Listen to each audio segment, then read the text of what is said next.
ഹഗ്ഗായി 1.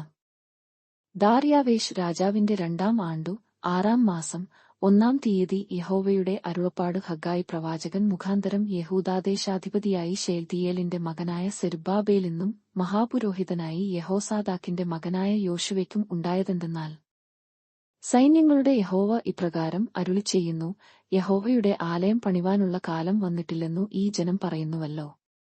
ഹഗ്ഗായി പ്രവാചകൻ മുഖാന്തരം യഹോവയുടെ അരുളപ്പാടുണ്ടായതെന്തെന്നാൽ, ഈ ആലയം ശൂന്യമായിരിക്കെ നിങ്ങൾക്കു തട്ടിട്ട വീടുകളിൽ പാർപ്പാൻ കാലമായോ? ആകയാൽ സൈന്യങ്ങളുടെ യഹോവ ഇപ്രകാരം അരുളിച്ചെയ്യുന്നു, നിങ്ങളുടെ വഴികളെ വിചാരിച്ചു നോക്കുവിൻ. നിങ്ങൾ വളരെ വിതച്ചിട്ടും അല്പമേ കൊണ്ടുവരുന്നുള്ളൂ, നിങ്ങൾ ഭക്ഷിച്ചിട്ടും പൂർത്തി വരുന്നില്ല, പാനം ചെയ്തിട്ടും തൃപ്തി വരുന്നില്ല, വസ്ത്രം ധരിച്ചിട്ടും ആർക്കും കുളിർ മാറുന്നില്ല, കൂലിക്കാരൻ ഓട്ടസഞ്ചിയിൽ ഇടുവാൻ കൂലി വാങ്ങുന്നു. സൈന്യങ്ങളുടെ യഹോവ ഇപ്രകാരം അരുളിച്ചെയ്യുന്നു, നിങ്ങളുടെ വഴികളെ വിചാരിച്ചു നോക്കുവിൻ. നിങ്ങൾ മലയിൽ ചെന്നു മരം കൊണ്ടുവന്നു ആലയം പണിവിൻ, ഞാൻ അതിൽ പ്രസാദിച്ചു മഹത്വപ്പെടും എന്നു യഹോവ കൽപ്പിക്കുന്നു. നിങ്ങൾ അധികം കിട്ടുമെന്നു കാത്തിരുന്നു, എന്നാൽ അതു അല്പമായി തീർന്നു. നിങ്ങൾ അത് വീട്ടിൽ കൊണ്ടുവന്നു, ഞാനോ അത് ഊതിക്കളഞ്ഞു. അതെന്തുകൊണ്ടു? എന്റെ ആലയം ശൂന്യമായി കിടക്കുകയും നിങ്ങൾ ഓരോരുത്തനും താന്താന്റെ വീട്ടിലേക്ക് ഓടുകയും ചെയ്യുന്നതുകൊണ്ടു തന്നെ എന്നു സൈന്യങ്ങളുടെ യഹോവയുടെ അരുളപ്പാടു. അതുകൊണ്ട് നിങ്ങൾ നിമിത്തം ആകാശം മഞ്ഞു പെയ്യാതെ അടഞ്ഞിരിക്കുന്നു, ഭൂമി അനുഭവം തരുന്നതുമില്ല.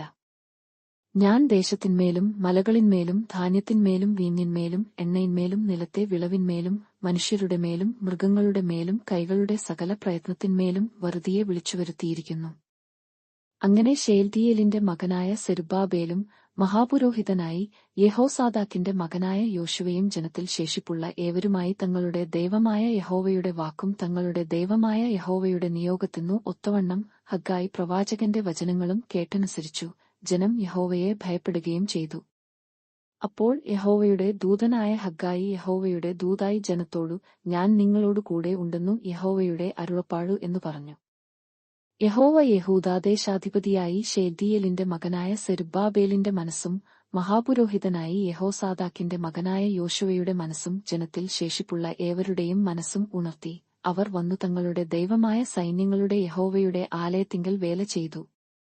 ദാര്യാവേശ് രാജാവിന്റെ 2-ാം ആണ്ടു 6-ാം മാസം 24-ാം തീയതി തന്നെ.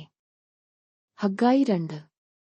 7-ാം മാസം 21-ാം തീയതി ഹഗ്ഗായി പ്രവാചകൻ മുഖാന്തരം യഹോവയുടെ അരുളപ്പാടുണ്ടായതെന്തെന്നാൽ, നീ യെഹൂദാദേശാധിപതിയായി ശെയല്തീയേലിന്റെ മകനായ സെരുബ്ബാബേലിനെയാടും മഹാപുരോഹിതനായി യഹോസാദാക്കിന്റെ മകനായ യോശുവയെയാടും ജനത്തിൽ ശേഷിപ്പുള്ളവരെയാടും പറയേണ്ടതെന്നാൽ, നിങ്ങളിൽ ഈ ആലയത്തെ അതിന്റെ ആദ്യ മഹത്വത്തെയാടെ കണ്ടവരായി ആർ ശേഷിച്ചിരിക്കുന്നു?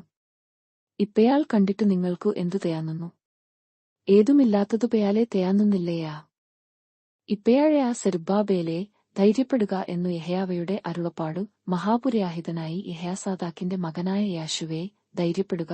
ദേശത്തിലെ സകലജനവുമായുള്ളയാരെ, ധൈര്യപ്പെട്ടു വേല ചെയ്വിൻ എന്നു യഹോവയുടെ അരുളപ്പാടു. ഞാൻ നിങ്ങളെയാടുകൂടെ ഉണ്ടല്ലോ എന്നു സൈന്യങ്ങളുടെ യഹോവയുടെ അരുളപ്പാടു.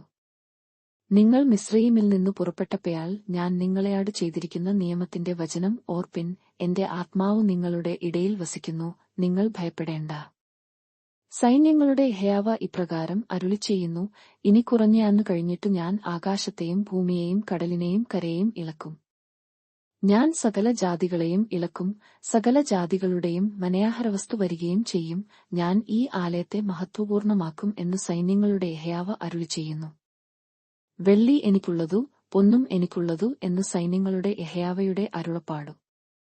ഈ ആലയത്തിന്റെ പിന്നത്തെ മഹത്വം മുമ്പിലേത്തതും വലുതായിരിക്കും എന്നു സൈന്യങ്ങളുടെ യഹോവ അരുളിച്ചെയ്യുന്നു. ഈ സ്ഥലത്തു ഞാൻ സമാധാനം നൽകും എന്നു സൈന്യങ്ങളുടെ യഹോവയുടെ അരുളപ്പാടു.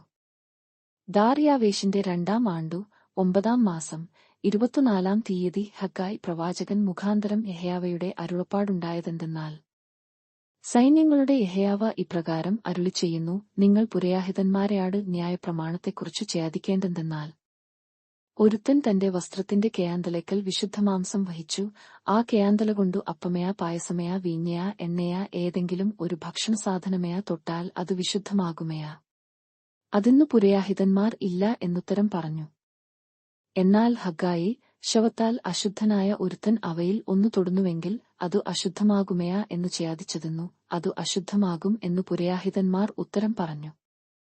അതിന്നു ഹഗ്ഗായി ഉത്തരം പറഞ്ഞതെന്തെന്നാൽ, അങ്ങനെ തന്നെ ഈ ജനവും അങ്ങനെ തന്നെ ഈ ജാതിയും എന്റെ സന്നിധിയിൽ ആകുന്നു എന്നു യഹോവയുടെ അരുളപ്പാടു. അവരുടെ കൈകളുടെ പ്രവൃത്തിയൊക്കെയും അങ്ങനെ തന്നെ, അവർ അവിടെ അർപ്പിക്കുന്നതും അശുദ്ധം അത്രേ. ആകയാൽ നിങ്ങൾ ഇന്നു തൊട്ടു പിന്നെയാക്കം യഹോവയുടെ മന്ദിരത്തിങ്കൽ കല്ലിന്മേൽ കല്ലുവെച്ചതിനു മുമ്പുള്ള കാലം വിചാരിച്ചുകൊള്ളുവിൻ. ആ കാലത്ത് ഒരുത്തൻ 20 പറയുള്ള കൂമ്പാരത്തിലേക്ക് ചെല്ലുമ്പയാൾ 10 മാത്രമേ കാണുകയുള്ളൂ. ഒരുത്തൻ 50 പാത്രം കയറുവാൻ ചക്കാലയിൽ ചെല്ലുമ്പയാൾ 20 മാത്രമേ കാണുകയുള്ളൂ. വെൺകതിരും വിഷമഞ്ഞും കൽമഴയും കൊണ്ട് ഞാൻ നിങ്ങളെ നിങ്ങളുടെ കൈകളുടെ സകല പ്രവൃത്തികളിലും ദണ്ഡിപ്പിച്ചു, എങ്കിലും നിങ്ങൾ എങ്കലേക്ക് തിരിഞ്ഞില്ല എന്നു യഹോവയുടെ അരുളപ്പാടു. നിങ്ങൾ ഇന്നു തൊട്ടു മുമ്പെയാട്ട് ദൃഷ്ടിവെക്കുവിൻ. 9-ാം മാസം 24-ാം തീയതി മുതൽ യഹോവയുടെ മന്ദിരത്തിനു അടിസ്ഥാനം ഇട്ട ദിവസം തുടങ്ങിയുള്ള കാലത്തിൽ തന്നെ ദൃഷ്ടിവെക്കുവിൻ. വിത്തു ഇനിയും കളപ്പുരയിൽ കിടക്കുന്നുവയാ? മുന്തിരിവള്ളിയും അത്തിവൃക്ഷവും മാതളവും ഒലിവുമരവും കായ്ക്കുന്നില്ലയാ? ഇന്നുമുതൽ ഞാൻ നിങ്ങളെ അനുഗ്രഹിക്കും. 24-ാം തീയതി യഹോവയുടെ അരുളപ്പാട് 2-ാം പ്രാവശ്യം ഹഗ്ഗായിക്കുണ്ടായതെന്തെന്നാൽ, നീ യഹൂദാദേശാധിപതിയായ സെരുബ്ബാബേലിനെയാടു പറയേണ്ടതു, ഞാൻ ആകാശത്തെയും ഭൂമിയെയും ഇളക്കും. ഞാൻ രാജ്യങ്ങളുടെ സിംഹാസനം മറിച്ചിടും, ജാതികളുടെ രാജ്യങ്ങളുടെ ബലം നശിപ്പിച്ചുകളയും. ഞാൻ രഥത്തെയും അതിൽ കയറി ഓടിക്കുന്നവരെയും മറിച്ചുകളയും. കുതിരകളും പുറത്തു കയറി ഓടിക്കുന്നവരും ഓരോരുത്തൻ താന്താന്റെ സഹയാദരന്റെ വാളിനാൽ വീഴും. അന്നാളിൽ സൈന്യങ്ങളുടെ യഹോവയുടെ അരുളപ്പാട് എന്റെ ദാസനായി ശെയല്തീയേലിന്റെ മകനായ സെരുബ്ബാബേലേ, ഞാൻ നിന്നെ എടുത്തു മുദ്രമേയാതിരമാക്കും എന്നു യഹോവയുടെ അരുളപ്പാടു. ഞാൻ നിന്നെ തിരഞ്ഞെടുത്തിരിക്കുന്നു എന്നു സൈന്യങ്ങളുടെ യഹോവയുടെ അരുളപ്പാടു.